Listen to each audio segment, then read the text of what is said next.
Specifically, we want to look at Yaoundé, Cameroon in context, because the situation there is approaching. This October 2025, we're going to see the presidential elections. The incumbent President Paul Biya of the Betty clan, who were essentially really handed administration by the Germans and the French now, has thrived over that land and dominates other ethnic groups, and because of the accountability essentially in the democratic structure where there should be elected representatives who freely can express themselves.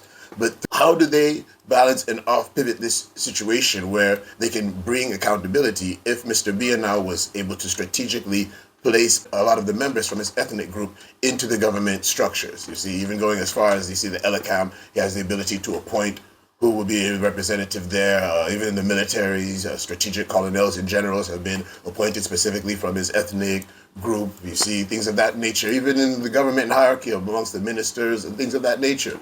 It gives him a level of manipulation of the system, which with elections coming, individuals like Madame Nkaa'laa have said that actually to contest elections under these conditions is not contesting any elections at all. And instead people should protest that they should change the election conditions before they can even think that they would participate in such a system. And I perfectly agree with it, because it's getting to the point where the citizens themselves don't have options. And the opposition already, like we pointed out, if they're not going to raise about 3.2 million votes to come out in the October 2025 to oppose whatever the CPDM is preparing, then it's just a waste. With 8 opposition leaders, they can't even come together. You need just one party candidate and every person to vote behind to even try to see if you'll meet up. And then the population too needs to be stimulated to come out to vote, because that means that maybe our opposition parties are bringing about 1 million. If opposition parties are bringing only about 1 million, 1.5 million, you still need a good 1.5, 1.7 from the population to come out and add to it to demonstrate figures which would challenge whatever numbers the CPDM could produce based on the past statistics and the increase in about 2 million additional registered voters for this year. So it's a lot of calculation and planning. If you want to say what is the alternative strategy as to just complaining about Cameroon, you have to mobilize yourself to protest against all of this conflicting ethnic reality and knowing that there's lack of accountability in the system, because that's what has made a lot of people to push against democracy. Now, the solution to this failure in democracy now, we've seen it recently demonstrated in Africa in the last 3 years, you see, because the police can be bought over.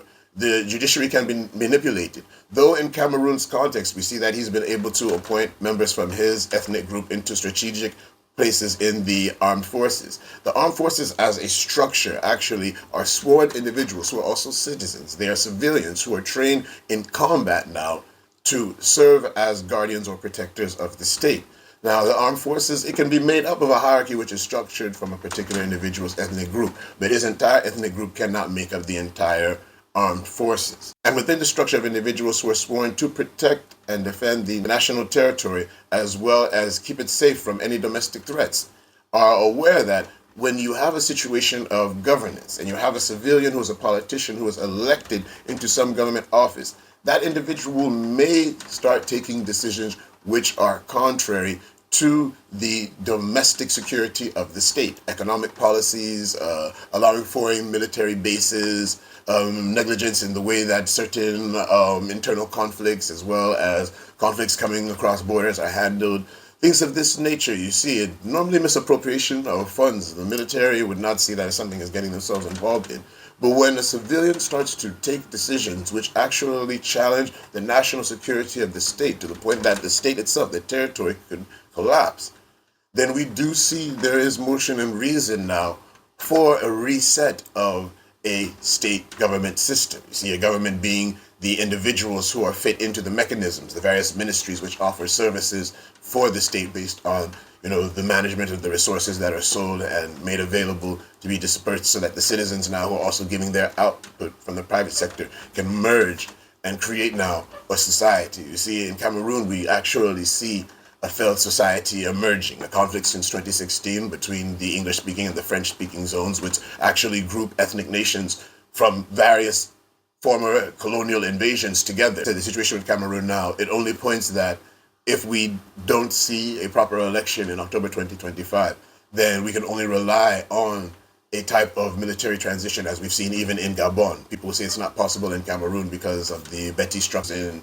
some of the senior military hierarchy. But we see even Lieutenant Colonel Guema there, cousin of Ali Bongo. Ali Bongo now is safely in Angola, and you see that at least Gabon is it's evolving. You see initiatives are being taken. There's a drastic change in the way things were being conducted before. I mean, if you even look just to AES with the initiatives that are being taken by individuals like Captain Traore, General Assimi Goita, even Colonel Chiani, then you start to see that it's a situation that warrants former French vassal territories and the individuals who are responsible for the guidance of those territories to look and take stock of the past and look towards the future and question if another 7 years of this particular individual, with the nature and the way things have been going, will it actually be in the best interest of this state and its civilian population? And at one point, I'll be very honest, you see Ghana too had to pass through its reorganization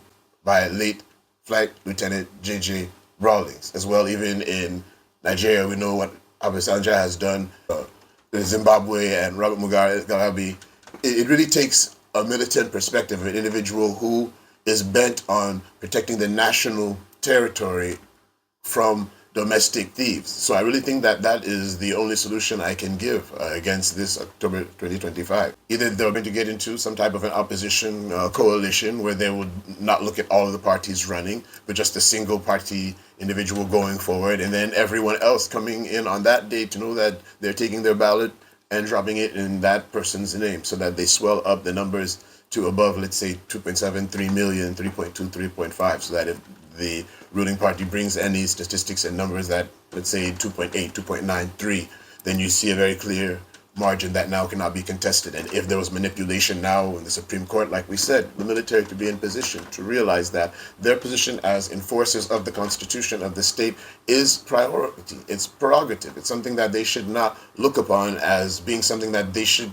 not be willing to implement when we have the situations that we are having on our continent. Because we've seen so much actual appropriate change from it. And many academics, they will speak against it, but it's because they can't ration the fact that they've actually been educated to continue to perpetuate the system that we need to change on our continent to have full sovereignty.